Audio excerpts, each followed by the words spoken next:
தினமொரு வசனம். பிரசங்கி 11வது அதிகாரம் 4 முதல் 7 வரை வசனங்கள். காற்றை கவனிக்கிறவன் விதைக்க மாட்டான், மேகங்களை நோக்குகிறவன் அறுக்க மாட்டான். ஆவியின் வழி இன்னதென்றும் கர்ப்பவதியின் வயிற்றில் எலும்புகள் உருவாகும் விதம் இன்னதென்றும் நீ அறியாதிருக்கிறது போலவே எல்லாவற்றையும் செய்கிற தேவனுடைய செயல்களையும் நீ அறியாய். காலையிலே உன் விதையை விதை, மாலையிலே உன் கையை நெகிழ விடாதே. அதுவோ இதுவோ எது வாய்க்குமோ என்றும் இரண்டும் சரியாய் பயன்படுமோ என்றும் நீ அறியாயே. வெளிச்சம் இன்பமும் சூரியனை காண்பது கண்களுக்கு பிரியமுமாமே. ஒரு மாலை வேளையில் விளையாட்டு திடலில் அமர்ந்து மாலை பத்திரிகை ஒன்றை ஆர்வமாக படிக்க ஆரம்பித்தேன். ஆனால் அன்று தொடர்ந்து சற்று பலமான காற்று வீசிக்கொண்டே இருந்தது. எனவே என்னால் அந்த பத்திரிகையை சீராக வைத்து படிக்க முடியவில்லை. காற்றில் அந்த பத்திரிகை அங்கும் இங்கும் அசைந்து கொண்டிருக்கவே எனக்கு ஆத்திரமாக வந்தது. ஆனால் இந்த ஆத்திரமும் கோபமும் முறையற்றதும் முட்டாள்தனமானதும் என்பதை புரிந்து கொள்ள அதிக நேரம் ஆகவில்லை. காற்றிற்கு ஏற்ப நான் என்னைத்தான் மாற்றிக்கொள்ள வேண்டுமே அன்றே என் வசதிக்கு ஏற்ப அதனுடைய இயற்கையான செயல்பாட்டை மாற்ற முடியாது.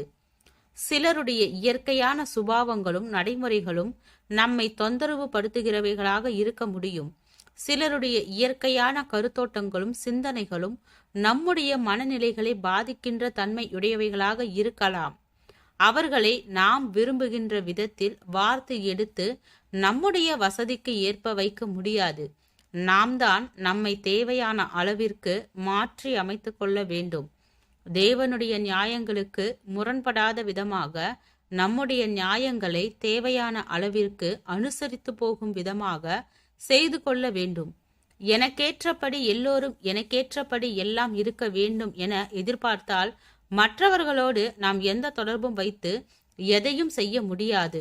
மற்றவர்களை மாற்றுவதிலேயே நாம் குறியாக இராமல் நம்மை மாற்றிக்கொள்ள வேண்டிய தேவைகளையும் உணர வேண்டும். அதுபோலவே வாழ்க்கை சூழ்நிலைகளும் சில காரியங்கள் நமக்கு எதிராகவே நடைபெறும்.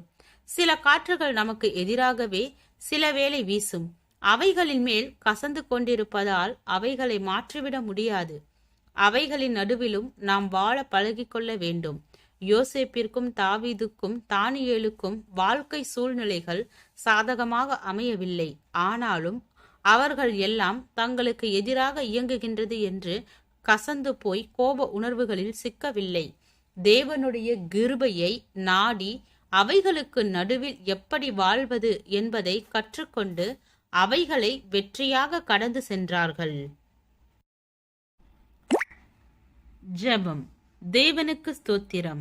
தேவனே, நாங்கள் எங்களுடைய வாழ்க்கையில் எல்லா சூழ்நிலைகளையும் சமாளித்து தேவனுக்கு பிரியமான தேவ சித்தத்தை பிரதிபலிக்கும் மனிதனாக வாழ கிருபை பாராட்டும். ஆமென்.